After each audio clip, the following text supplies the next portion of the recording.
పచ్చని పొలాలు, స్వచ్ఛమైన గాలి, వాతావరణం ఇవన్నీ ఉన్న ఒక అందమైన చిన్న ఊరు. ఆ ఊరిలో రామయ్య అనే రైతు ఉండేవాడు.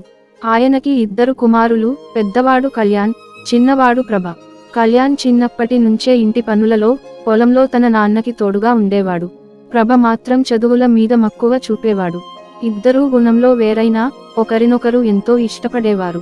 ఒకరోజు రామయ్య గారు అనారోగ్యంతో పడిపోయారు. ఇంటి బాధ్యత అంతా కళ్యాణ్ మీద పడింది. పొలంలో పంట పనులు చూడాలి, ఇల్లు నడపాల్సి ఉంది. కానీ ప్రభని చదువులకి పంపాలని కళ్యాణ్ నిర్ణయించుకున్నాడు. ప్రభ అన్నకి, అన్నయ్య, నేను పొలంలో సహాయం చేస్తాను, నీకు సహాయంగా ఉంటాను అని అన్నాడు. దానికి కళ్యాణ్, నువ్వు చదువురా, మన ఊరిలో ఎవరూ పెద్దగా చదవలేదు, నువ్వు చదువుకొని పెద్దవాడవ్వాలి, పొలాన్ని చూసుకోవడానికి నేను ఉన్నాను కదా, నా కోరిక నువ్వు చదివి నాన్నగారికి గౌరవం తీసుకురావాలి అని చెప్పాడు. రోజులు గడిచాయి. కళ్యాణ్ పగలు రాత్రి పొలంలో కష్టపడి ప్రభని పట్టణానికి పంపాడు.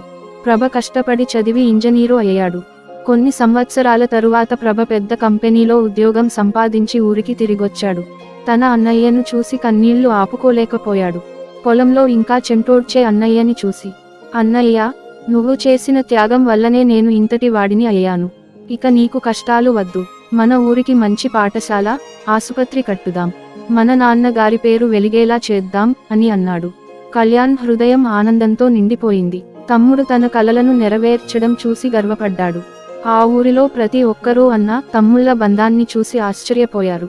సోదరుల మధ్య ఇంత మమకారం ఉంటే ఆ ఊరి భవిష్యత్తు వెలుగులు నిండినదే అని ఊరి పెద్దలు అన్నారు. కథ యొక్క సారాంశం, అన్న తమ్ముళ్ళు అంటే రక్తం పంచుకుని పుట్టినందుకు ఆస్తులు పంచుకోవడం కాదు, కష్ట సుఖలను పంచుకుని ఉన్నత స్థాయికి రావడం అని అర్థం. ఈ కథ మీకు నచ్చినట్లయితే వీడియోకి లైక్, కామెంట్ చేసి ఛానల్ని సబ్స్క్రైబ్ చేయండి ఫ్రెండ్స్.